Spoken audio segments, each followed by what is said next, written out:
दोस्तों नमस्कार, आप सभी का स्वागत आपके अपने YouTube channel RNS education news में। दोस्तों आज एक PDF वायरल हो रहा है चिकित्सा विभाग की नर्सिंग और पैरामेडिकल भर्तियों को लेकर के। तो इसका जो अर्थ है आप लोगों को बताते हैं, क्योंकि बहुत सारे जो अभ्यर्थी हैं उन्होंने पूछा है पर्सनली मैसेज करके या फिर इंस्टा के माध्यम से मैसेज करके, सर ये क्या PDF है। तो दोस्तों दरअसल ये जो बैठक कार्रवाई विवरण है ये इन भर्तियों को लेकर के 27/2/2024 यानी कि पिछले महीने में फरवरी के महीने में 27 तारीख को जो मीटिंग की गई थी उसका विवरण है यहाँ पर कि मीटिंग में किन किन लोगों ने भाग लिया और मीटिंग में जो है इन भर्तियों को लेकर के क्या क्या जो निर्णय है उस बैठक में क्या क्या तय किया गया उसके बारे में ये अपडेट है। तो इसमें जो लोगों ने भाग लिया उसमें आप लोग देखें RMSCL मुख्यालय, RMSCL विशेष अधिकारी, संयुक्त शासन सचिव, ये तमाम जो है ACS वगैरह, ठीक है ना, ये तमाम जो प्रतिनिधि और ये इनके किन किन ने भाग लिया वो, यानी कि तमाम जो ऑफिसर्स हैं NHM के हों, पैरामेडिकल काउंसिल के हों, अराजपत्रित के हों, अधीक्षक स्वास्थ्य मानसिक चिकित्सालय, तमाम जो लोग हैं इन लोगों ने भाग लिया, ठीक है। और भाग लेकर के जो बैठक थी ये इन इतने सारे लोगों की, इसमें जो कुछ मुद्दे आए थे भर्तियों को लेकर के उन मुद्दों पर चर्चा की गई और उन मुद्दों की वस्तु स्थिति और उसके बाद समिति ने जो निर्णय क्या लिया उसको भी यहाँ पर बताया गया। अब इनमें बताया गया था दोस्तों नीतिगत निर्णय संख्या नंबर 4545। विचारणीय बिंदु क्या था कि 3/11/2023 में लिए गए नीतिगत निर्णय अनुसार 35 नीतिगत निर्णय संख्या 35 जो उत्कृष्ट खिलाड़ियों के सत्यापन हेतु राज्य सरकार के माध्यम से भारत सरकार IOA को विशेष वाक्य के माध्यम से भिजवाकर शीघ्र सूचना प्राप्ति के प्रयास किए जाएं के अनुरूप उत्कृष्ट खिलाड़ी प्रमाण पत्रों के सत्यापन हेतु राज्य सरकार के माध्यम से भारत सरकार IOA को विशेष वाक्य के माध्यम से पत्र भिजवाकर शीघ्र सूचना प्राप्ति के प्रयास किए गए थे, किंतु सूचना अप्राप्त है। ये कह रहे हैं भाई बिंदु जो है विचारणीय उसमें। और नीतिगत निर्णय संख्या 45 इसमें कह गए कि हमने जो खेल प्रमाण पत्र हैं उनकी जांच के लिए विशेष वाहक यानी कि कोई इंसान को भेजा होगा और अब तक उनकी सूचना नहीं मिली। फिर उसकी वस्तु स्थिति के बारे में क्या किया गया है वो देखिए यहाँ पर साथियों। और वस्तु स्थिति क्या है कि क्योंकि आचार संहिता लागू होने लगी, फरवरी का महीना है तो इसलिए लागू होने वाली है शब्द यहाँ पर यूज किया गया है, ठीक है ना। फरवरी का महीना अब लागू हो चुकी, कभी ये कहो कि अब लागू होने वाली है, हम पर ही उल्टा सवाल कर दो तो वो सही नहीं होगा। तो इसमें बताया गया कि आचार संहिता लागू होने वाली है, यदि सूचना आने तक इंतजार किया गया तो संबंधित कैडर जिसमें उत्कृष्ट खिलाड़ी श्रेणी के आवेदक है कि अंतिम चयन सूची आचार संहिता बाद ही जारी हो पाएगी। खेल कोटे के लिए कहा गया कि और वस्तु स्थिति क्या है कि अगर सूचनाएं लेट आती हैं तो उनकी जो अंतिम चयन सूची है वो उसके बाद ही जारी की जाएगी, ठीक है साथियों। फिर इसमें बताया गया है कि भाई जो याचिका संख्या है राजेंद्र बेनीवाल 14/080/2023, 16/11/2023 या 22/11/2023 के बिंदु संख्या 15 के अनुरूप नीतिगत निर्णय ले जाकर ऐसे अभ्यर्थियों का भर्ती परिणाम जिन्होंने उत्कृष्ट खिलाड़ी कोटे में आवेदन किया है सत्यापन की सूचना आने तक रोक लिया जाए तथा इस संबंध में कोई रिट याचिका अथवा परिवेदना प्राप्त होती है तो माननीय न्यायालय और संबंधित अभ्यर्थी को इस तथ्य से अवगत करा दिया जाए। ये कह रहे हैं कि भाई अगर खेल कोटे की जांच में अगर समय लगेगा और आचार संहिता लग जाती है जो कि अब लग चुकी है तो इन अभ्यर्थियों के परिणाम को रोका जा सकेगा और इनको बताया जा सकेगा भाई तुम्हारा परिणाम इसलिए रोका गया है, प्रस्ताव अनुसार अनुमोदित, ठीक है। ये यहाँ पर अनुमोदित किया गया।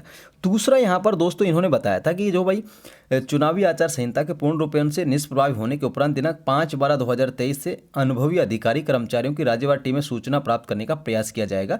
इस पर जो निर्णय लिया गया था उसमें बताया गया है इन्होंने कि जो अन्य राज्यों से पास आउट जो अभ्यर्थी हैं जिनकी व्यावसायिक योग्यता प्रमाण पत्र अंक तालिका इनकी जांच के लिए राज्य सरकार को निदेशालय के अनुभवी कार्मिकों की टीमें बनाकर सूचना भेजने का प्रयास किया जाए, ठीक है दोस्तों। और इसमें बताया गया था कि मुख्यमंत्री की जो बैठक थी उसमें भी ये मार्गदर्शन प्राप्त किया गया था और उसके पश्चात भी ये जो है इनकी सूचना प्राप्त नहीं हो पाई। इस हेतु निदेशालय के आदेश क्रमांक 105 दिनांक 22/2/2023 द्वारा नेत्र सहायक ECG और डेंटल टेक्नीशियन के अन्य राज्यों से प्राप्त व्यावसायिक योग्यता की अंकतालों की जांच हेतु टीमों का गठन कर आवश्यक दिशा निर्देश दिए जा चुके। ये कह रहे हैं कि भाई 22 तारीख को ही इसमें जो डेंटल था ECG इनकी जो नेत्र सहायक थी 3 भर्तियों के जांच का निर्णय 22 तारीख को किया जा चुका है, ठीक है साथियों। एक और यहाँ पर था कि अन्य राज्यों से जो अभ्यर्थियों की जो सूचनाएँ प्राप्त करनी है उनकी डिग्री डिप्लोमा की जाँच करनी है तो इन्होंने बताया है कि अन्य राज्यों से प्राप्त जो योग्यता अभ्यर्थी हैं को अंतिम चयन सूची में सम्मिलित किया जाए अथवा नहीं किया जाए पर विचार करने हेतु इनकी योग्यता का संबंधित राज्य सरकार के माध्यम से सत्यापन प्रमाणीकरण अंतिम चयन सूची जारी कराने से पूर्व कराया जाना आवश्यक है। ये कह रहे हैं चूंकि पुनः आचार संहिता लागू होने वाली है और यद्यपि जांच कार्य हेतु संबंधित राज्यों को टीमें भेजी जा चुकी हैं और यदि सूचना आने तक इंतजार किया जाता है तो ये 3 कैडर की अंतिम चयन सूची आचार संहिता के बाद ही जारी हो पाएगी। इसलिए प्रस्ताव है कि माननीय न्यायालय द्वारा जो राजेंद्र बेनीवाल का मामला है उसके बिंदु 15 के अनुरूप नीतिगत निर्णय ले जाकर ऐसे अभ्यर्थियों का भर्ती और परिणाम जिनकी व्यावसायिक योग्यता अन्य राज्य से प्राप्त की हुई है सत्यापन की सूचना आने तक रोक लिया जाए और इसी संबंध में कोई रिट याचिका या परिवेदना प्राप्त होती है तो इससे संबंधित न्यायालय को और अभ्यर्थी को इस मामला अवगत करा दिया जाए। जिस तरीके से दोस्तों ये बैठक में निर्धारित किया गया था 27 फरवरी की बैठक में कि अगर अन्य राज्यों से जो सूचनाएं लेट प्राप्त होती हैं तो ऐसे अभ्यर्थियों का परिणाम है रोक लिया जाए। ठीक है दोस्तों, रोक लिया जाए और ये जो सूचनाएं हैं जो अन्य राज्यों से जो डिग्री डिप्लोमा की जांच है वो जल्द से जल्द की जाए। और उसके अनुसार देखिए प्रस्ताव में क्या लिखा है इन्होंने, प्रस्ताव अनुसार अनुमोदित उक्त के संबंध में होने वाला व्यय भर्ती आवेदनों से सीफू को प्राप्त राशि में से किया जाए तथा दूर दराज के प्रांत हेतु हवाई यात्रा की अनुमति भी यदि आवश्यक हो तो प्रदान की जाए। ये बैठक में तय किया गया था कि भाई जो सीफू के पास जो पैसा आया है फॉर्म भरने से उन पैसे में से जो कर्मचारी जाएंगे बाहरी राज्यों में उनको पैसे का भुगतान किया जाए। तो ये 27 फरवरी का है और इसमें ये कहा गया था होल्ड वालों के लिए बेसिकली अगर हम इस लेटर की बात करें तो इसमें ये कहा गया था कि आचार संहिता लागू हो जाएगी तो 3 कैडर की जो थी इसमें डेंटल ईसीजी इनकी बात की जा रही कि इनकी भाई चयन सूची नहीं आ पाएगी, इसलिए अगर इसमें समय लगता है तो ऐसे अभ्यर्थियों का परिणाम जो है रोक लिया जाए। और रोका भी गया है, आप लोगों को पता है 3 भर्तियों के परिणाम को रोका गया है जो अंतिम चयन सूची जिनकी पोस्टिंग जारी हो चुकी है उनको। ठीक है साथियों, अगला इसमें पूछा गया था और अनुभव प्रमाण पत्रों का सत्यापन 47 जो यहाँ पर मुद्दा संख्या थी उसमें अनुभव प्रमाण पत्रों का सत्यापन। पूर्व में राज्य सरकार के आदेशों से अनुभव प्रमाण पत्रों के सत्यापन बाबत विस्तृत दिशा निर्देश प्रदान किए गए थे जिसके क्रम में दिनांक 24/2/2024 और 26/2/2024 को संबंधित अनुभव प्रमाण पत्र जारीकर्ता अधिकारियों को मय रिकॉर्ड बुलवाया जाकर जांच की कार्रवाई का प्रयास किया गया, परंतु बड़ी संख्या में अनुभव प्रमाण पत्र जारीकर्ता अधिकारियों द्वारा इस कार्य को गंभीरता से नहीं लिया गया। इस कारण से जो निर्धारित काम है वो निर्धारित डेट को पूरा नहीं हो पाया। अब इसमें भी कहा गया है कि भाई अगर चुनावी आचार संहिता लागू हो जाएगी अतः संबंधित कैडर जिनके आवेदकों के अनुभव का पुनर्सत्यापन कार्य बकाया है या प्रस्तावित है तो इसको भी यहाँ पर अगर उनका बिंदु संख्या 15 के अनुरूप नीतिगत निर्णय लिया जाकर ऐसे अभ्यर्थियों का भर्ती परिणाम जिनका अनुभव सत्यापित नहीं हो पाता है को वर्तमान में दे अनुभव के आधार पर चयनित होने की स्थिति में रोकते हुए और बाद में अनुभव प्रमाण पत्र के सत्यापन के अध्यादेश जारी किया जाए। ये कह रहे हैं कि अगर भाई किसी का एक्सपीरियंस जांच नहीं पाते, अनुभव पुनर्सत्यापित नहीं किया जाए तो उनका परिणाम भी रोक लिया जाए। तो आप लोगों को ध्यान होगा ईसीजी डेंटल और ये नेत्र साहित्य इसमें 1-2 अभ्यर्थियों का ड्यू टू एक्सपीरियंस रीवेरिफिकेशन के कारण रोका गया था, आप लोगों को याद होगा। तो ये इसमें कह रहे हैं कि ऐसे अभ्यर्थियों का परिणाम भी रोक लिया जाए। ठीक है दोस्तों, ये यहाँ पर है। और उसके बाद अनुभव प्रमाण पत्रों का कैंप लगाकर ये जो था जो इन्होंने कोर्ट में बताया था 48 का जो था उसके बारे में इन्होंने बताया है कहाँ से क्या है। ठीक है साथियों, और ये लेबोरेटरी से रिलेटेड था। ठीक है दोस्तों, और ये कुछ बिंदु थे जिनको इन्होंने निपटारा किया है, प्रार्थी बलराम वगैरह का ये जो निर्णय जो है थे। ये मेनली बेसिकली बात ये है इसमें जो अधिकारी थे ये तमाम वो लोग थे, ठीक है, जो इसमें शामिल थे बैठक में। अब इस लेटर का अर्थ इतना सा है कि इन्होंने जो मीटिंग की उसमें इन्होंने 27 फरवरी को जो मीटिंग की उसमें इन्होंने ये तय किया कि कब क्या करा जाए।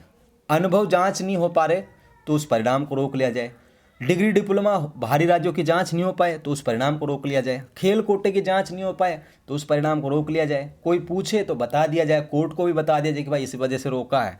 ये है इस मीटिंग का अर्थ, इसका कोई लेना देना ज़्यादा है नहीं।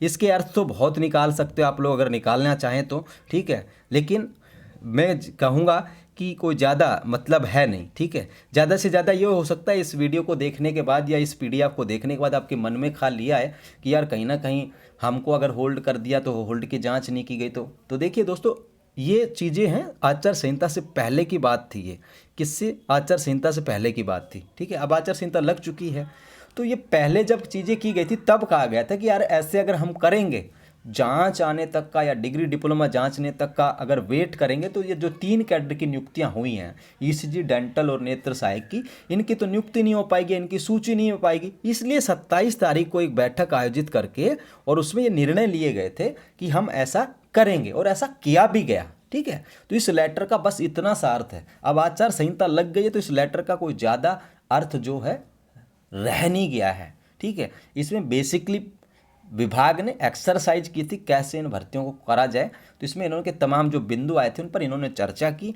मोटा मोटी तौर पर कहूँ तो पहले सलाह मशवरा किया गया, ठीक है, कि भाई हमको ये आएगी चीज़ तो हम उसका समाधान ऐसे करेंगे, ये आएगी तो हम उसका ऐसे समाधान करेंगे। ये लेटर एक बिल्कुल नॉर्मली जो है इसको आपको लेना है, क्योंकि इसमें 3 भर्तियां जो थी ईसीजी डेंटल, वो तमाम भर्तियों को लेकर के मीटिंग थी, लेकिन 3 भर्तियों को बेसिकली इसमें कंसिडर किया गया, उन पर ज़्यादा फोकस किया गया।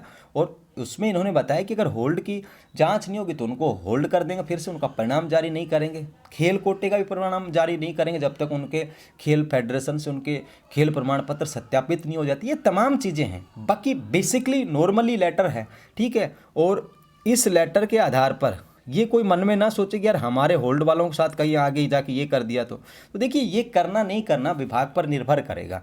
लेकिन जब आचार संहिता लग चुकी, अब तुम्हारे अनुभव जो वगैरह हैं पुनर्सत्यापित होने हैं, होल्ड की जांच होनी है, तो अब आगे जो चीज़ें आएंगी 1 डेढ़ 2 महीने बाद वो उस टाइम का वक्त बताएगा क्या करेंगे क्या नहीं करेंगे। फिलहाल इस लेटर को लेकर के टेंशन लेने का या देने का जैसा कुछ भी नहीं है, ठीक है। मस्त रहो मदमस्त रहो, इस लेटर का कोई ज़्यादा मतलब है नहीं, ठीक है। ये 3 भर्तियों को लेकर के पहले एक्सरसाइज की गई थी और उन्हीं का ये इन्होंने पूरी बैठक का विवरण बताया है, क्या क्या किया है और क्या क्या करा जा सकता है, और वही इन्होंने इन 3 भर्तियों की जो फाइनल मेरिट लिस्ट थी या रिजल्ट था उसमें इन्होंने किया है, ठीक है साथियों। तो ये जानकारी थी फिलहाल के लिए इस वीडियो में इतना ही। जय हिंद जय भारत। और आप कितना सहमत इस वीडियो से, क्या आपको इससे पहले इस लेटर का अर्थ समझ में आ गया था या नहीं आया था, या आरएनएस एजुकेशन न्यूज़ पर वीडियो देखने के बाद आपको ये सारी चीज़ें समझ में आई हैं कि इस लेटर का अर्थ अब आपको समझ में आया। अगर इस वीडियो को देखने के बाद समझ में आया है तो कमेंट करके ज़रूर लिखें कि हाँ, इस वीडियो को देखने के बाद हमें इस लेटर का पूरा अर्थ पता चला है, या इससे पहले आप लोग क्या सोच रहे थे वो भी कमेंट में लिख सकते हैं। दोस्तों यूट्यूब पर ज़रूर सब्सक्राइब कर लें। आप लोग वीडियो वॉच करते हैं लेकिन चैनल को सब्सक्राइब नहीं करते, जो कि हमें थोड़ा सा डीमोटिवेट करने का काम करता है। इतना अच्छा वीडियो बनाते हैं काफ़ी आप लोगों के लिए और फिर आप लोग चैनल को सब्सक्राइब नहीं करते हैं, तो सब्सक्राइब ज़रूर कर लें। ये पहली अनिवार्य शर्त ये है, और अब से हम हर वीडियो में बोला करेंगे। पहले नहीं कहते थे कि सब्सक्राइब करो करो, लेकिन अब कहना पड़ेगा और हम ज़रूर कहेंगे हर वीडियो में कि सब्सक्राइब करें, ठीक है। क्योंकि लोग जो है वैसे तो मेरे सम्मान में, चैनल के सम्मान में बड़ी बड़ी बातें लिखते हैं लेकिन सब्सक्राइब नहीं करते। तो हमारे लिए सबसे बड़ा आप लोगों का जो एक इनाम है वो एक सब्सक्राइब करना ही है चैनल को, ठीक है। तो सब्सक्राइब ज़रूर कर लो। धन्यवाद। जय हिंद जय भारत।